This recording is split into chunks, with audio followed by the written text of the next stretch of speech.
You know how Raymond makes you the complete man? Well, these guys make me the complete man. Yeah, that is the lamest joke I've ever heard.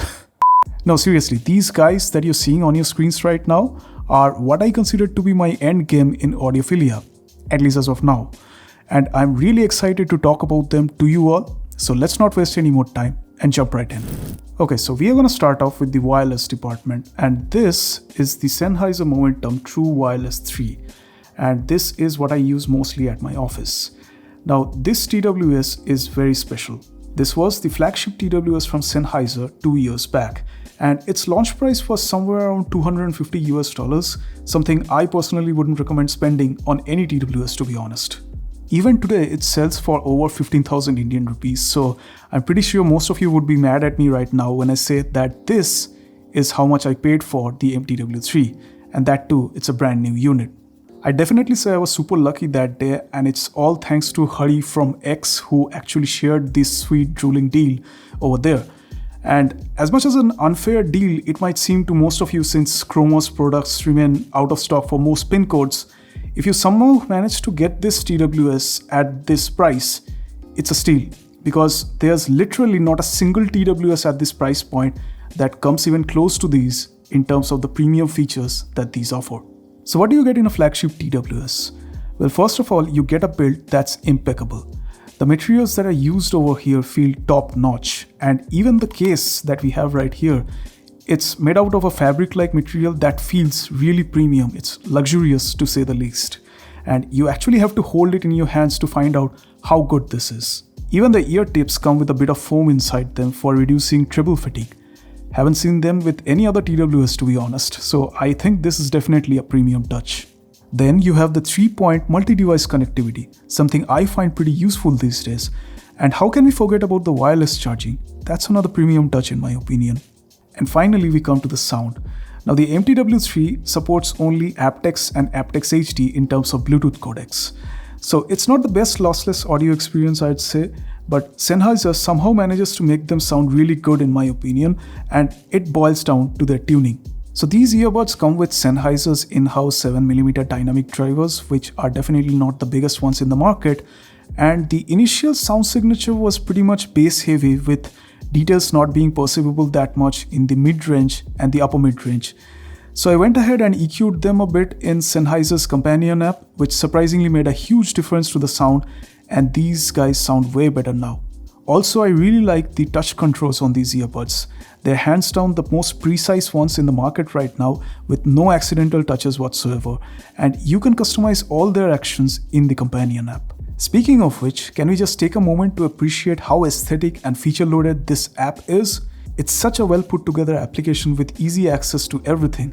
Sony should definitely take some pointers here. Now, of course, not everything is perfect with the MTW3. Things like ANC, I don't think that's flagship level. It feels like a 7 out of 10 at best, so it's pretty average. And also, thanks to the weird shape of these earbuds, many people, including me, have found themselves getting a pretty hard time getting that proper fit. But you do get an assortment of wings to help you get that perfect sealing, and this is a premium TWS that I got for 1/3 of its price, so I'm not even sure why I'm still complaining. Okay, now let's get into some serious wired audio gear, and these babies are what I mostly use at my home to find peace and, teleport myself into audio heaven. So first up, this is my KZ-ZEX. This is my run and gun wired IEM. And as much as budget IEMs from KZs are concerned, under $20 I don't think you'll find a better pair in the market. I won't talk too much about the KZ-ZEX in this video because I've already reviewed them on my channel, but I really want to talk about this cable. So this is an 8-core silver-plated oxygen-free cable from the house of KZ themselves, and as you can see, it is much more thicker and sturdier than the trash stock cable that KZ provides you in their boxes. It is definitely much more premium and doesn't get tangled up at all. So I'll make sure to drop a link in the video description for you guys to check out as well. Alright, next we are gonna take a look at my favorite IEM, the legendary Simgot EA500LM. Just take a look at these shells, man. These are pure jewelry. These are definitely the most premium IEMs that I've personally ever owned, and the beauty and presentation are just half of its goodness, because the rest half is of course the sound. because I don't think you'll find a better sounding V-shaped IEM that's less than $100. This thing sounds absolutely incredible. It's able to resolve so much with just a single dynamic driver on each side, and honestly I think you need to listen to these to appreciate the soundstage. And as I mentioned, it's a V-shaped IEM, so yes, the vocals are a bit recessed, not as much as the KZs of course, and out of all the tuning nozzles that you get with the EA500LM, these gold ones sounded the best to me. The gold nozzles are tuned to the Harman 2019 curve, and these do come with a little bit of foam inside them, which does help in reducing the treble harshness in some of the songs. Now, one thing that I've noticed about the EA500LM is that the bass is just too tight.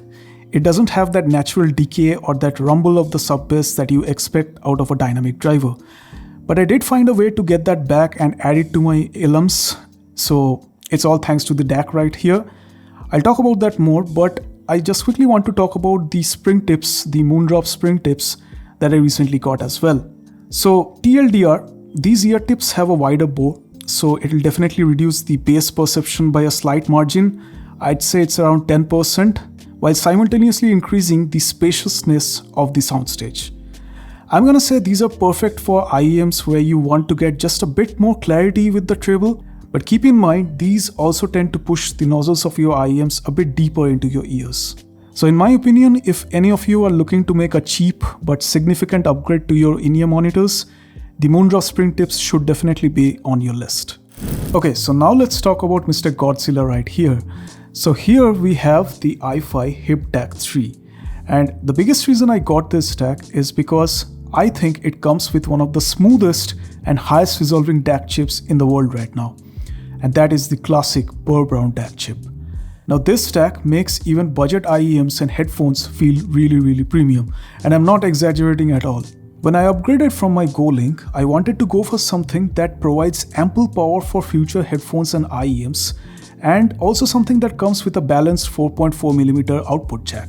Well, the Hip DAC 3 has got me covered in both of these aspects, and it usually stays at my desk kind of like a desktop DAC. Plus it also comes with one of the most interesting features out there called X-Bass. So what exactly does X-Bass do? Well, think of it like a very good way of adding a bass shelf to headphones and IEMs without ruining the rest of the frequencies.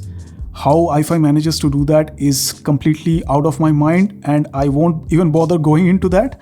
But I would say that it comes super clutch for IEMs and headphones that are mainly mid-forward or neutral in terms of tuning, and X-Bass does help in adding a little bit of kick to the low end in such scenarios. Now, remember what I said about the EA500LM having a very tight bass? Well, the iFi Hip DAC 3 can actually help loosen it a bit with the help of X-Bass, and it does that by adding that sweet sub-low frequency punch in such IEMs. So in certain songs like Wicked Love by Chris Isaac, you can actually feel that sub-bass hitting you hard while still being able to perceive all the rest of the nuances, and I'm definitely a big fan of it. So now if we talk about the rest of the features like the build and design, I mean, how can someone not be a fan of it? Just take a look at this DAC. It looks so good, especially in this beautiful colorway, and I think if I'm not wrong, it's called Titanium Shadow, so I think that's pretty cool. And this is such a supremely well built DAC. It's completely made out of metal. And also just take a look at this volume knob. It feels so premium. Just take a look at the clicks. It's so good, isn't it? So yeah, it's definitely not a cheap DAC. It costs around $200 US, but if this is something that can help me listen to pretty much all kinds of headphones and IEMs out there, I definitely say this is a future-proof investment from my end. Alright, so that is pretty much it for this video, and I do hope you guys enjoyed watching it.